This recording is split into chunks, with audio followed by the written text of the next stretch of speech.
Hey everyone, welcome back to the channel. So today we have another Shop Talk video, and today we're going to be talking about newer vehicles, primarily Toyotas where I've seen this, where they have a check engine light on that isn't a check engine light on.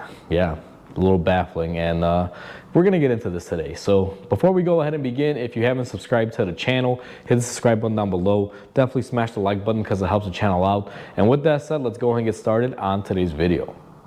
So I had a Toyota RAV4 in my shop recently, and it had a light on the dash that was kind of like a check engine light, but not really a check engine light. And it was a little baffling. After diagnosing it and figuring it out, it just wound up being a part of the, let's say, the cooling system that has a tendency to fail. It's a valve that allows the coolant to flow in a certain way. And even though it's a part of the engine to keep it running, Toyota made a separate warning for that subsystem instead of throwing a check engine light. Now, at first, this was kind of annoying to me because I was like, great, another check engine light that isn't a check engine light that's going to require service. Why would they complicate it and make it this way? But after that moment had passed and I started actually thinking logically instead of my pissed off mindset on why they would do this, I was like, wait a minute, this actually has pretty good benefits. Now, I will say that the benefits are good, but the way that it was implemented, at least on this Toyota, was kind of crappy because there was no way to erase this light with a scanner or anything, at least nothing that I had available here in my shop.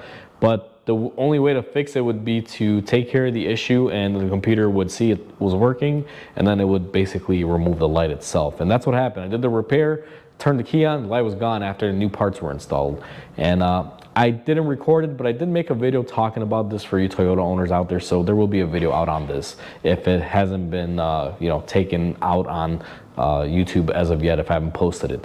But either way, after that experience, I got to thinking, like, wait a minute, I always get a lot of cars in my shop that usually get a check engine light on, and it's for, probably some of the dumbest things out there. And one of the dumbest codes that I've ever seen in my career that I personally think is stupid and idiotic, that they would tie it to the check engine light, because here in my state of Illinois, we have emissions tests. So if you have a vehicle with a check engine light, it's not going to pass emissions. They will fail you right off the bat or reject you and say you need to fix whatever's going on with your vehicle.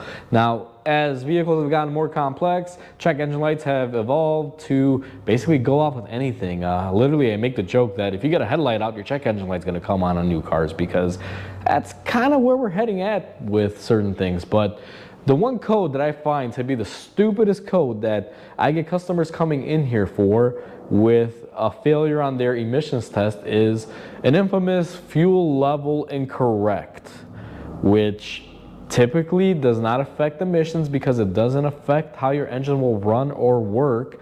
It just basically affects your gas gauge. You may not have the accurate gauge flow.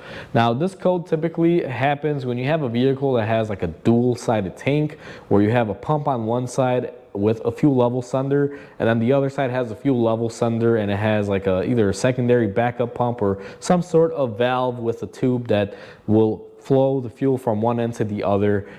This is very common on a lot of cars nowadays, where they have like it's one tank but two sides to it, and you need two level floats to get a good accurate gauge of where your fuel level is. So let's say level sensor A is working correctly, but level sensor B fails. One's reading at 90, the other one says it's 30. It's too much of a difference, so the computer will freak out and throw a check engine light, say, hey, fuel level is not correlating, which, like I said, has nothing to do with how the car runs. It does not affect smog. It does not affect how your engine is running or anything. The car will run.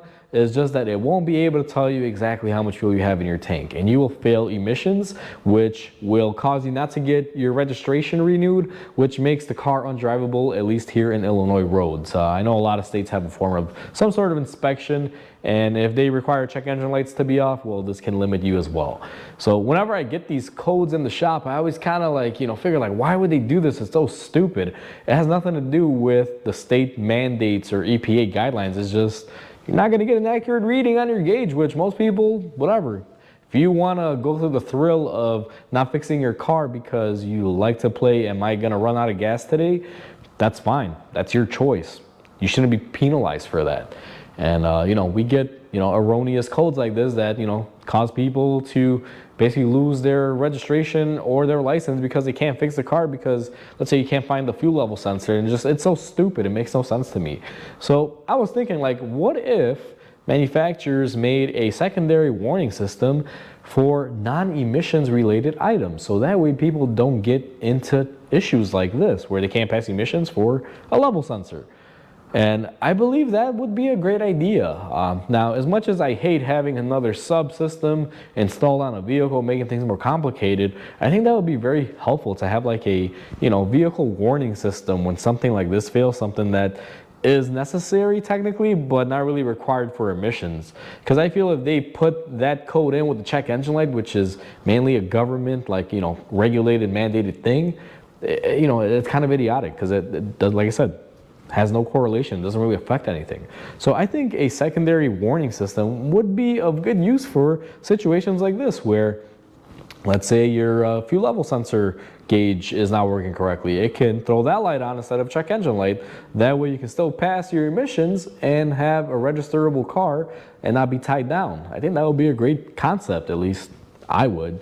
And that's kind of what I wanted to cover in this video because, manufacturers are getting cars more complicated with more systems in them now. And I'll be honest with you, I see so many check engine lights for things that don't affect emissions or anything. And the whole point of the check engine light being lit up on your dashboard is to tell you that your engine is not running right and could be causing polluting to occur in your area, and it requires you to get it taken in and fixed because it's not meeting whatever standards it's supposed to meet for that year. And every year criteria changes. I mean, a car that was made in 2000 is going to be more pollutant than a car that was made in 2020 because the standards change and manufacturers always have to climb the ladder for the EPA and basically adhere to their policies. So every year is going to have a little bit of a difference. Obviously, the older the car is, the more laxed it is. It's not going to be as tightly strung.